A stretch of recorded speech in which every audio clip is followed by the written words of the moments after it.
Ya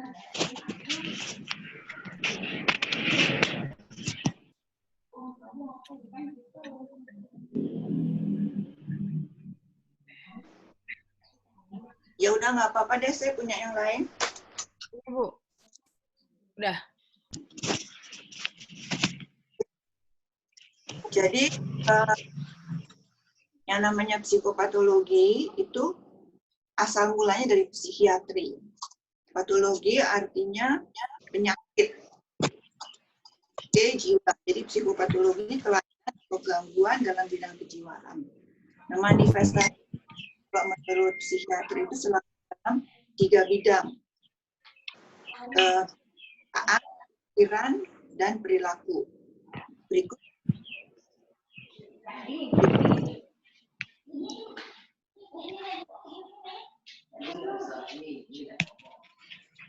Ya.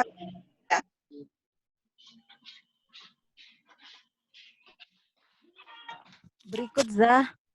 Oh, PPT berikutnya. benar. Oke. Ya. Udah, Bu. Psikiatri. Ya. Jadi ini psikopatologi, psikologi klinis dan psikiater mirip-mirip ya. Nah, dalam pemeriksaan psikiatri ada mental state examination. Assessment atas berbagai fungsi, antara lain orientasi, keadaan perasaan, bicara, pola pikir, dan keterangan kognitif. Nah, ini ada di buku itu, di buku Marnat ya, mental state examination, status mental. Jadi kalau ke kedokteran itu selalu harus ngisi kan, nah itu yang harus ngisi, status mental. Nah, ini berbagai fungsi itu kalau hierarkis yang pertama kali presentasi. Presentasi itu menggambarkan penampilan si pasien. Lalu motor, behavior, and affect, perilaku motorik. Lalu itu yang biasa psikolog kerjakan, lalu pikiran dan suasana hati. Berikutnya. Ya, Bu. Ya, presentasi ya. Jadi kalau kita lihat pasien, pertama harus lihat penampilan. Penampilan itu misalnya bagaimana kesadarannya, bagaimana penampilan umumnya, bagaimana sikap terdekat. Tentang kesadaran kita sudah bahas waktu itu di neuropsikologi ya, ada kesadaran luhur, ada kesadaran dasar. Ya. Jadi misalnya kalau orang mabok itu kesadaran luhurnya terganggu. Kalau orang pingsan juga kesadaran luhurnya terganggu. Jadi kesadaran, dulu penampilan umum itu yang biasa psikolog deskripsikan, apa pakaiannya lah, sikapnya, sebagainya. Lalu sikap terhadap pemeriksa, apakah dia kooperatif atau tidak. Ini antara lain, ini saja yang terpenting. Berikutnya, perilaku motorik. Akinesia, nggak ada gerakan. Kinesia itu gerakan. Involuntary movement, ada gerakan-gerakan tak terkendali, seperti tics atau gemeter-gemeter. Jadi banyak gerakan-gerakan, ada gerakan-gerakan yang bawah kendali kesadaran, ada enggak. Mannerism itu kadang-kadang ada orang yang mukanya terus kedip-kedip, atau terus mulutnya komat-kamit, itu adalah mannerism. Lalu affect itu ekspresi wajah, gerak-gerik, gestures, perilaku, volume, prosodi. Prosodi itu lagu bicara. Jadi ada orang yang lagu bicaranya datar, ada yang naik turun. Jadi kita tuh banyak variasi karena banyak suku bangsa. Itu bukan prosodi, itu dialek. Prosodi itu lain lagi. Dalam masing-masing dialek ada prosodinya. Berikutnya pemeriksaan psikopatologi. Udah, Bu, udah next. Ya, betul. Status kognitif itu meliputi atensi, kalian sudah bahas di neuropsikologi ya. Orientasi sudah bahas, bahasa, memori, kemampuan konstruksi, kalkulasi, reasoning. Ini kalau psikiater dia kira-kira aja berdasarkan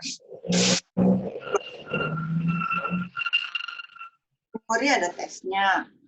Kemampuan konstruksi ada tesnya, block design. Calculation itu di psikologi ada tesnya. Listening juga semua ada tesnya. Kemudian termasuk dalam atensi, konsentrasi, kewaspadaan. Kita sudah bahas waktu itu dalam teknologi psikologi. Termasuk dalam bahasa adalah kelancaran, pemahaman, dan keterangan. Ada orang yang kalau ngomong itu lancar, ada yang terbata-bata, susah mencari kata-kata. Lalu kadang-kadang orang dia nggak ngerti apa yang diomongin, itu yang pemahaman.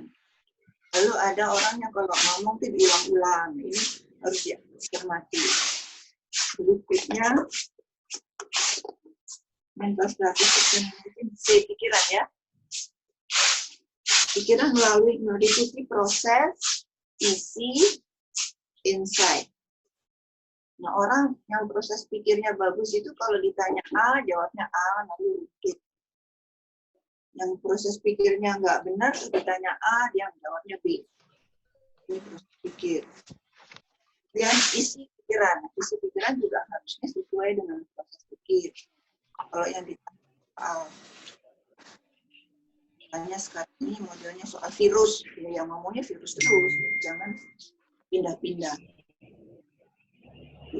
Lalu insight itu paham atau enggak dengan apa yang dikatakannya. Ada orang-orang yang kalau bicara itu ya dia paham, tapi ada yang asal ngomong aja nggak paham. Terus pikir. Kemudian suasana hati. Ya, asosiasi mental, dapat berpikir konkret, perseperatif. Perseperatif itu yang diomongin itu lagi gitu ya. Lalu asosiasi longgar itu yang sama dengan tadi. Kalau orang runtuh pikirannya dari mulai masalah sampai selesai masalah itu terus berhubungan. Kalau asosiasi longgar tuh yang diomongin misalnya virus, terus dia melenceng dari virus dia ke kemacetan misalnya, itu asosiasi longgar. Inkoheren itu seperti jalan pikirannya nggak runtuh. Ini Anda bisa lihat kalau Anda ketemu. Suasana hati itu kadang-kadang sesuai dengan isi pembicaraan. Tidak, misalnya kalau sedang sedih, ya mungkin topiknya ya tentang kesedihan. Jadi ada kesesuaian antara misalnya air mukanya lagi sedih, topiknya juga sedih. Berikutnya normal atau abnormal. Nah, ini adalah aspek-aspek yang diisi, ada form itu panjang sekali. Kalau baca buku Marnat itu panjang sekali. Tapi meliputi ABCD itu.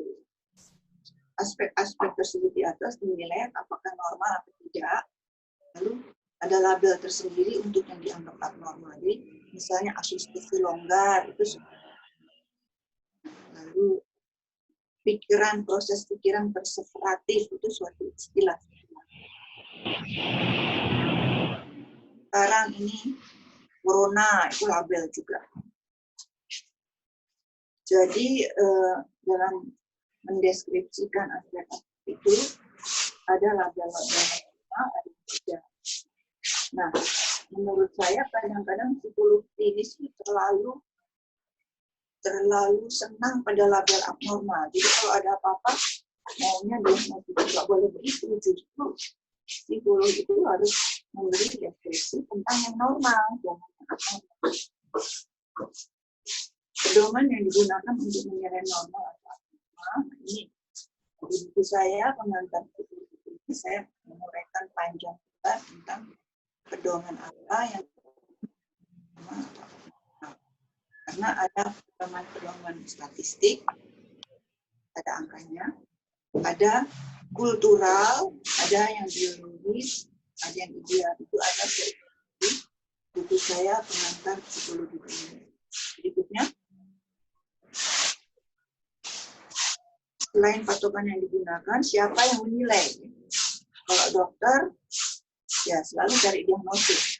Psikolog klinis kadang-kadang ketularan maunya diagnosis juga, padahal sebetulnya jasa psikolog itu bukan di situ bahwa dia memahami yang abnormal, betul. Dia harusnya juga memperhatikan yang normal dan tidak buru-buru memberi label yang itu. Jadi patokan yang digunakan dokter lain, psikolog lain lagi, jaksa lain lagi, hakim lain lagi, guru lain lagi, atasan lain lagi. Contohnya gini, kalau kita dapat klien dari atasan, dia bilang ini pegawai saya ini nggak benar, dia itu suka bolos.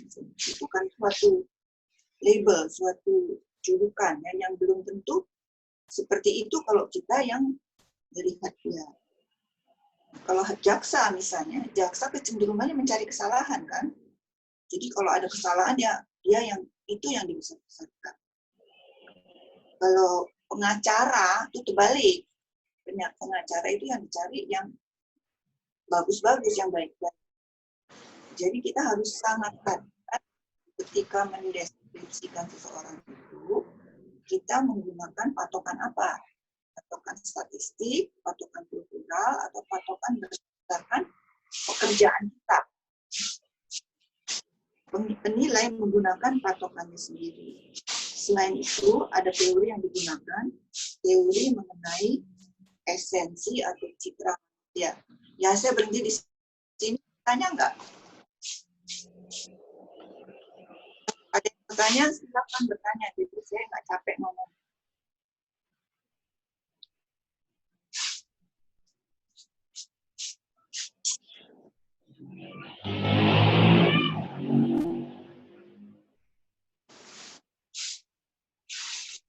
Ya, ada yang mau bertanya?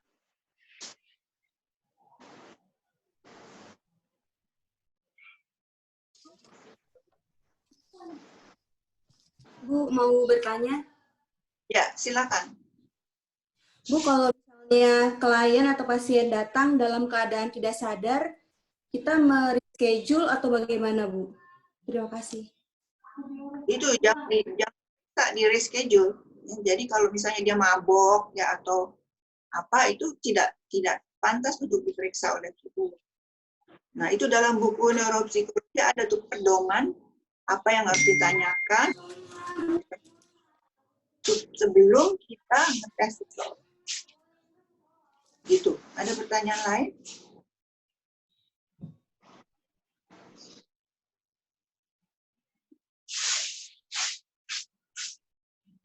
Kita sudah bahas itu, kesadaran luhur dan kesadaran. Saya, Bu. Ya, silakan. Siapa? Oh, nggak kelihatan mukanya.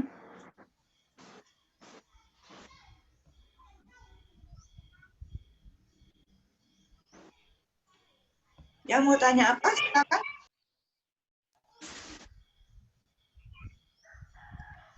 Saya belum mengerti dengan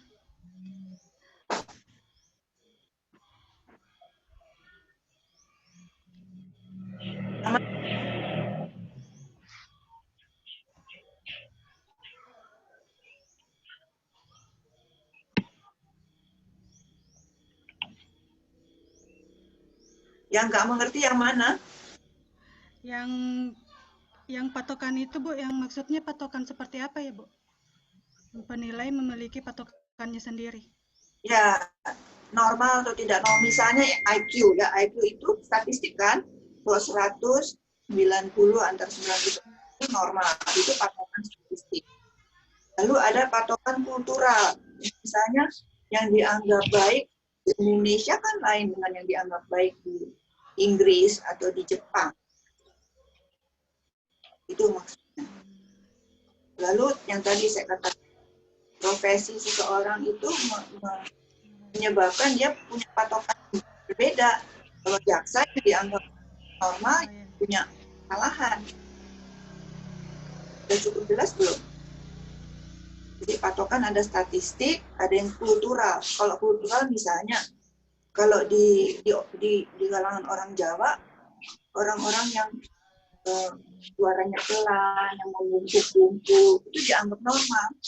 Tapi kalau misalnya kita berasal dari luar Jawa, itu dia merendahkan diri kan? Itu maksudnya patokan.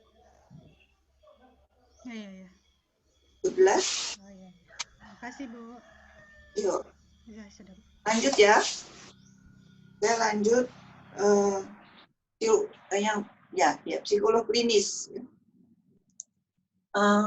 Psikolog klinis itu adalah terapan untuk membantu orang yang menderita atau bermasalah dengan menggunakan pengetahuan tentang psikologi perkembangan, psikologi, teori kepribadian, psikologi abnormal, psikologi psikodiagnostik, dan intervensi. Jadi jangan dikira kalau psikologi klinis terus ngurusin yang sakit-sakit.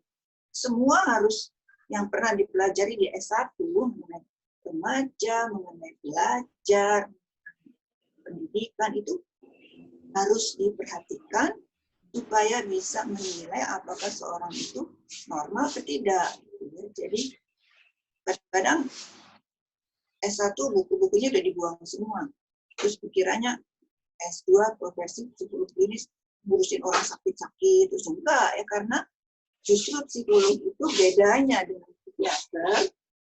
Psikolog pertama-tama mempelajari orang yang normal. Kalau psikiater udah orang sakit yang jadi sumbangan psikologi klinis terhadap ilmu itu adalah justru karena dia menguasai yang normal dulu, baru belajar yang sakit. Itu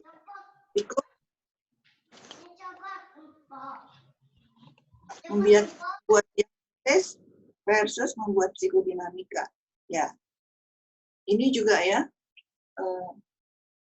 Kalau saya perhatikan di mana-mana praktek klinis seolah-olah kalau bisa bikin diagnosa itu hebat. Ya padahal itu kalau kita baca buku DSM 45 itu tinggal lihat. Jadi menurut saya psikologi klinis itu harus bisa membuat yang namanya psikodinamika. Jadi pemeriksaan psikologis adalah melalui asesmen klinis. Asesmen klinis itu observasi, wawancara, berusaha memahami klien, membuat diagnosis dan memberi bantuan. Jadi yang pertama itu memahami klien. Jadi kenapa dia sedih, kenapa dia perilaku itu. Jadi dilihat latar belakang pendidikannya, kepribadiannya, proses belajarnya, itu ya, memahami itu seperti itu. Kemudian menegakkan diagnosis jangan sampai menghasilkan label yang kaku dan menghalangi pemahaman. Jadi kadang-kadang sesudah wawancara, oh ini skizofren, udah. Terus kalau sudah dianggap skizofren, yang lain-lain nggak dilihat lagi, yang dilihat hanya tanda-tanda. Kerjaan psikiater seperti itu, tapi psikolog harus bertanya, mengapa dia seperti itu? Mengapanya itu harus dijawab dengan melihat lagi buku-buku psikologi perkembangan, psikologi pendidikan, psikologi belajar, dan sebagainya. Pemahaman terhadap klien atau pasien dengan menggunakan teori kepribadian, psikopatologi, dan perkembangan. Kalian di S1 kan dapat teori kepribadian. Menurut teori belajar, menurut teori psikoanalisis, menurut teori humanistik, nah itu yang dibahas untuk dapat memahami klien. Berikut. Diagnosis itu berdasarkan simptom menentukan jenis gangguan jiwa. Itu gampang. Tinggal buka buku DSM 4, DSM 5, lihat aja gejalanya apa. Kalau simptom ini gejalanya apa, cocok nggak, sudah selesai. Sedangkan psikogenesis, analisis kasus atau psikodinamika ini namanya, itu memahami mengapa terjadinya gangguan, bagaimana terbentuknya pola asuh yang seperti ini akan menyebabkan anak menjadi begini. Itu kan Anda sudah belajar ya, pendidikan psikologi. Berikutnya diagnosis dalam DSM adalah akses 1. Kalau psikogenesis itu harus dibahas, dipahami sesuai dengan teori kepribadian dan teori perkembangan. Perkembangan itu ada ciri-ciri dewasa, ada ciri-ciri lansia, anak, remaja, itu ada teori ya, teori belajar, humanistik, sosio-kultural. Yang jarang dibahas itu yang kultural. Berikut. Simptom, keadaan, atau gangguan. Simptom itu gejala. Kalau sindrom, itu misalnya kalau panas, itu simptom suhu. Kalau panas, lalu migol, lalu panasnya 3 hari nggak turun, nah itu sindrom. Itu kalau ada tiga-tiganya berarti dia itu mungkin mengalami penyakit, gangguan berdarah, atau tifus atau apa. Simptom atau sindrom dapat dengan adanya gangguan jiwa. Dilihat di DSM, misalnya gangguan proses pikir, bahasanya kacau, sindrom untuk schizofren misalnya. Itu kita lihat berdasarkan pengalaman dan berdasarkan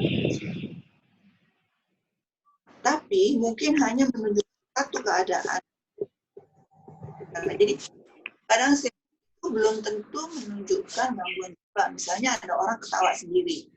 Orang ketawa sendiri itu salah satu simptom dari schizofren. Tapi belum tentu kan dia schizofren. Kita mesti tanya dulu, dia ketawa sendiri kenapa? Misalnya kalau dia ketawa sendiri karena sedang memikirkan lucu, yaitu suatu keadaan sementara. Jadi dia tidak terganggu, dia saat itu sedang memikirkan lucu. Jadi kita jangan cepat-cepat terjebak kalau satu simptom itu adalah suatu gangguan. Jadi dalam buku saya bahas bedanya antara keadaan sementara, gaya kepribadian, dan gangguan. Kalau keadaan sementara ya ada sebabnya. Kalau gaya kepribadian ya itu belum tentu penyakit. Ada orang yang gayanya selalu melenggak-lenggok kayak orang narsis. Tapi kalau itu memang gayanya ya itu memang gaya. Iya, bukan gangguan. Jadi dalam buku saya bahas rentang antara disfungsi, gangguan, sama penyakit. Kalau disfungsi ya saat itu saja dia. Misalnya kalau Anda itu mau ujian, Anda kan bisa menggambar mungkin keringat dingin, itu disfungsi. Karena sementara kalau ujiannya selesai, sudah selesai. Nah, kalau gangguan lebih lama durasinya dan belum tentu gangguan jiwa juga ya. Misalnya gangguan pencernaan atau gangguan emosi yang mungkin karena habis patah hati atau habis apa. Kalau sudah selesai ya sudah. Kalau penyakit itu ekstrim, jadi lama, berlangsung lama, lalu memang ada pola. Ya sampai di sini ada pertanyaan lagi nggak? Ya ini semua saya bahas dalam buku saya Pengantar Psikologi.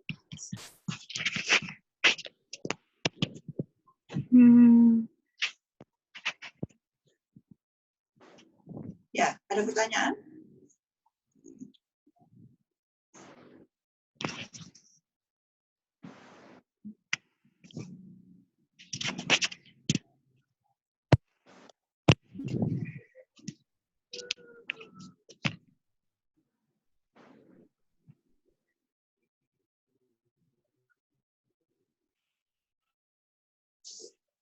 Ini mau tanya ya?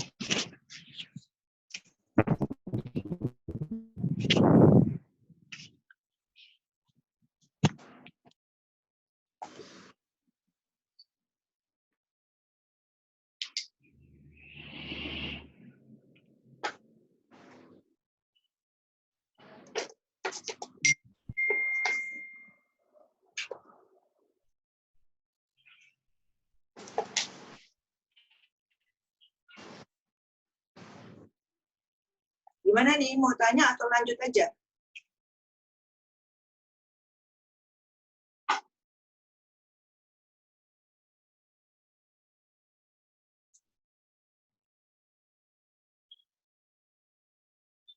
Ini sudah ya, lanjut aja ya. Ya, penyebab tingkah laku abnormal ada penyebab primer. Ini penting tetapi tidak cukup. Ada penyebab predisposisi. Ini merintis sesuatu yang sudah ada sebelumnya. Ada penyebab yang mencetuskan, ada yang menguatkan, lalu ada yang namanya circularity, saling terkait. Nah, ini penyebab primer. Misalnya semua orang punya kecenderungan untuk punya penyakit, misalnya penyakit HIV. Misalnya. Tapi kalau tidak ada apa-apa yang merangsang dan menyebabkan, ya itu tetap aja tidak akan muncul. Itu penyebab primer. Dan penyebab primer itu lain-lain. Penyebab predisposisi itu sesuatu yang merintis terjadinya suatu gangguan. Misalnya kalau ada orang yang predisposisinya pendiam, itu bisa merintis kemudian lebih gampang untuk mengalami misalnya depresi. Kemudian penyebab mencetuskan. Kadang-kadang ada orang yang sudah tahan semua stres, dia tahan. Tapi tiba-tiba ada suatu peristiwa yang mencetuskan, baru muncul gangguan. Lalu ada penyebab yang menguatkan. Ini kita baru bisa bahas kalau nanti ketemu kasus. Nah, yang seringkali dibahas dalam psikologi klinis dan psikologi agama adalah model diatesis stres. Ada suatu peristiwa menimbulkan stres itu menimbulkan gangguan. Itu ada peristiwa lain, menimbulkan. Lalu circularity, kadang-kadang sesuatu predisposisi akan menyebabkan timbulnya gangguan. Tapi gangguan yang sudah terjadi menjadi predisposisi untuk gangguan. Itu ada di buku saya dan di buku yang membahas psikologi abnormal. Berikutnya terakhir,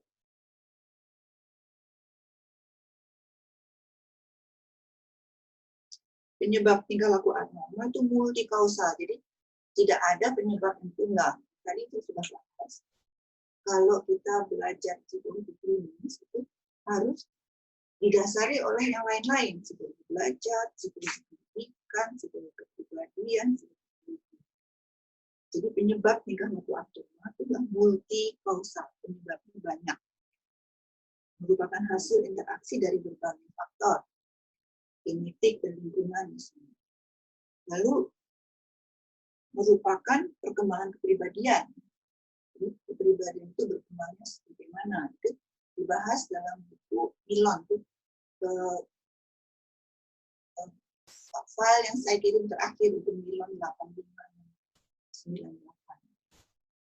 Lalu ada peran lingkungan keluarga, lingkungan sosial, lingkungan budaya. Lalu bedakan antara abnormal dan patologis. Kalau abnormal berarti patologis. Kalau abnormal itu tidak normal, misalnya tinggi badan itu abnormal, tapi nggak patologis. Jadi yang abnormal belum tentu patologis. Untuk keperluan forensik harus diberi label. Jadi kalau Anda kerja di forensik, Anda harus sangat hati-hati untuk menjawab dia orang sakit atau enggak. Lebih baik dihindari menjawabnya, refleksikan bagaimana kejadiannya. Selesai yang PowerPoint 1. Kalau ada pertanyaan tanya dulu. Berikutnya kita membahas PowerPoint yang kedua, psikopatologi kuliah kedua. Ini kalau nggak ada pertanyaan, kalian nggak dengerin atau gimana? Atau sudah ngerti?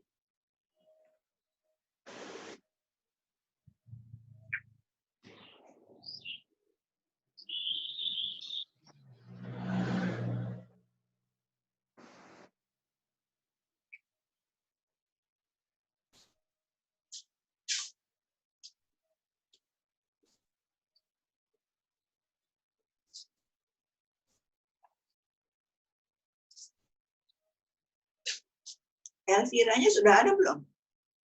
Ada, Bu. Sekarang, ini sekarang kita lanjut PowerPoint psikologi klinis dan psikopatologi. Kecuali ada pertanyaan.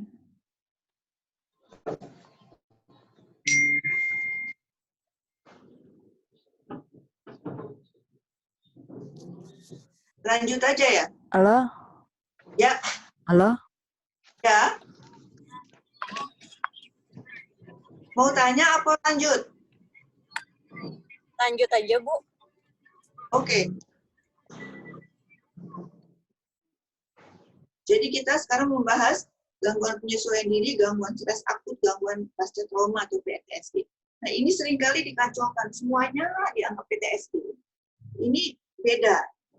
Kalau dicari di DSM itu nggak ada yang seperti ini. Ini saya secara umum saja menjelaskan karena DSM itu bikin diagnosis yang beragam, kecil-kecil, yang kadang-kadang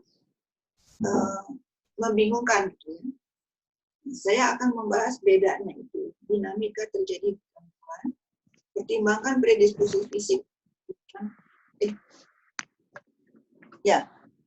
Pertimbangkan predisposisi fisik dan kepribadian, tahap perkembangan, konteks perkembangan kepribadian, dan faktor-faktor lingkungan, misalnya keluarga, teman, fisik, lingkungan sosial yang terjadi. Kalau menurut Anda, kalau dari judulnya saja, beda nggak gangguan penyesuaian diri, gangguan stres akut, dan gangguan pasca trauma? Kalau dari judulnya saja.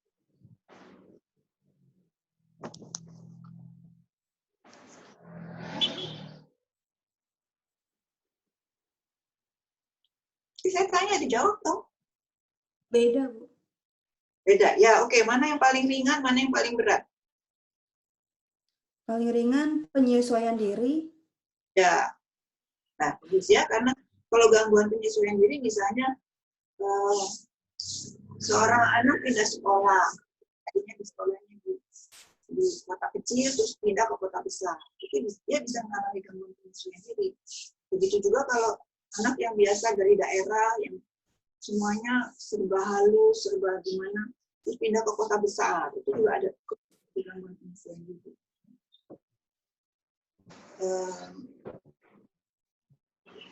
Berikutnya, gangguan psikologis dan stres. Ya.